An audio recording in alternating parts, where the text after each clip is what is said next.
Why can't I recognize the faces of the people in my security videos? Here's the thing, you can't expect every camera you install to accomplish every task. These cameras really work best when you fine-tune the settings of each camera to do exactly what you want it to do. You also need to take your camera into consideration, because not all cameras are equal, and some cameras are better equipped for certain functions than others. So before you start investing in cameras, ask yourself what your final goal is going to be.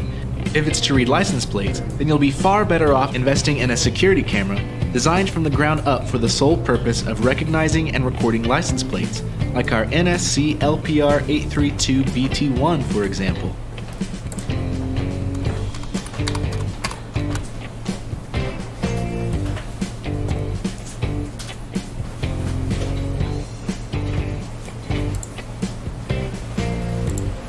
This camera not only takes excellent pictures of license plates, but it also pulls them into a database for you to search through later. Now this 2 megapixel bullet really is a great security camera for certain purposes, but not for reading license plates. Understanding the strengths and limitations of your cameras before you start piecing together your system is really going to save you from a lot of headaches later down the road. And that's a great segue into mistake number 9. Thinking image enhancement software is actually a thing. So maybe this 2 megapixel bullet camera didn't get great shots of those faces and license plates, but I can always enhance them later to be able to see some of the finer detail, right? I mean, I guess this one makes sense. We see it all the time in movies and TV shows. Let's magnify it, see if we can get a reflection off our eye. Good. Reverse the image.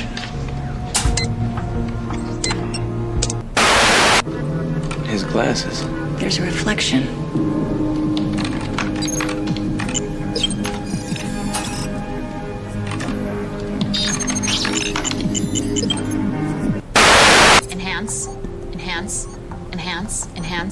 Enhance.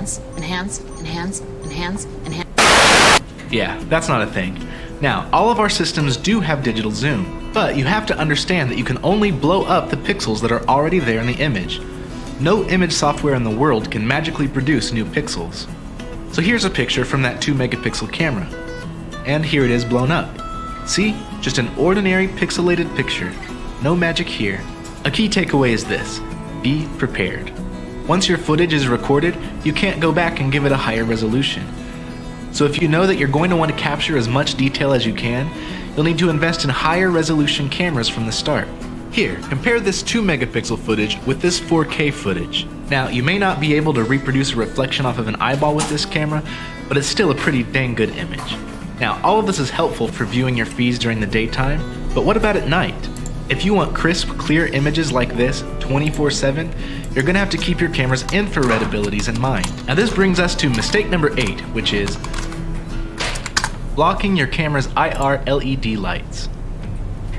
If you want your security cameras to work in situations where there is little to no light, you're going to need a camera with IR or infrared capabilities. When the lights go out or the sun goes down, these cameras switch on their own onboard IR LED lights to brighten up the environment around them. But here's the catch: IR light is invisible to the human eye. So if you or I were in a room with an IR camera, it would appear to be pitch black. In reality, the room is bright with light that only the camera can see. Now, here's why this is important. When you install your camera, you have to make sure to install it in a position so that the IR lights have free range. If there is anything blocking the LEDs, then your camera is pretty much going to be useless anytime the sun is down or the lights are off.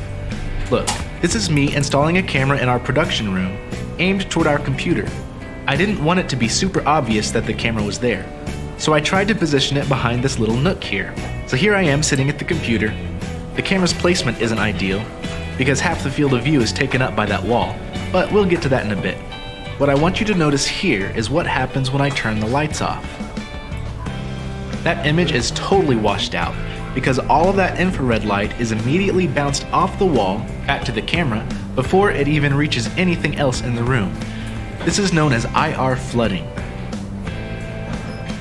Now I can tell someone just walked into the room because I saw the light from the door and I see them passing the lights on the computer, but I have no idea what they're doing in there.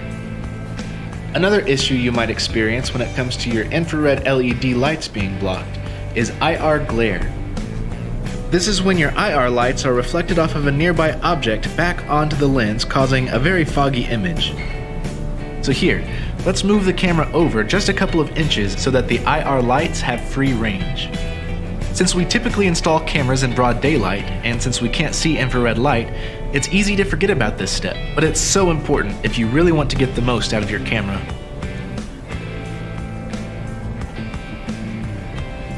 Ah, see there? That's so much better. I can see just about everything I need to see in this room, and if someone were to walk in, I'd be able to see exactly what they're up to. If you really can't find a place to install your camera where the LED lights are able to emit infrared properly, don't worry. You can always pick up a wall mount or a junction box.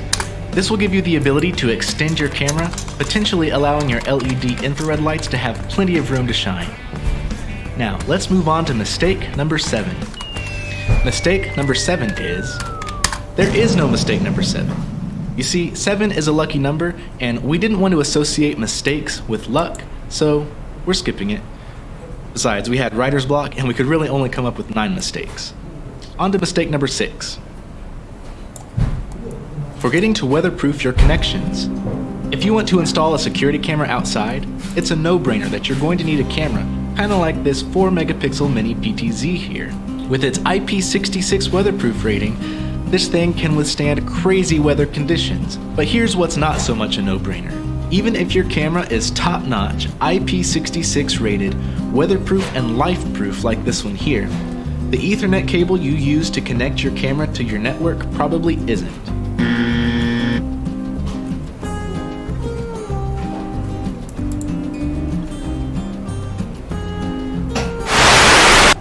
But here's the good news.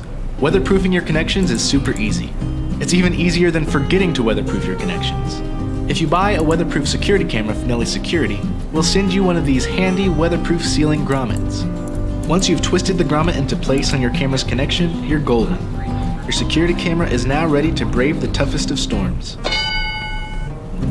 Alright, are you ready to jump into the second half of this video? Here are the top 5 mistakes people make when piecing together a surveillance system for the very first time. The 5th most common mistake is wasting space in their camera's field of view. Our IP bullet cameras that we carry here at Nelly Security are very convenient for a number of reasons, and one of those reasons is its adjustability. The camera sits on a ball head, so you can very easily angle the camera in pretty much any way that you can think of. The downside to this is that it can be easy to just throw a camera up on the wall without paying much attention to where it's pointing. Do you see anything wrong with this camera feed? Well, it depends. If my goal was to get footage of my friendly neighborhood Spider-Man, then I nailed that installation. However, if I was at all interested in what was going on in that parking lot, then this really wasn't the ideal position for this camera. And here's why. While this camera has a whopping 78-degree horizontal field of view, it only has a vertical field of view of 42 degrees. That's pretty narrow to begin with. So right away, I have a very limited amount of vertical space that I can use for my surveillance. But in this case, since about half the picture from this camera consists of the sky, I'm actually only using 21 degrees of the view field available to me. The other 21 degrees is just wasted space. To get the most value out of your security camera, make sure you're using it to its 100% fullest potential. If your vertical field of view is 42 degrees, make sure you're positioning the camera just right to where you're using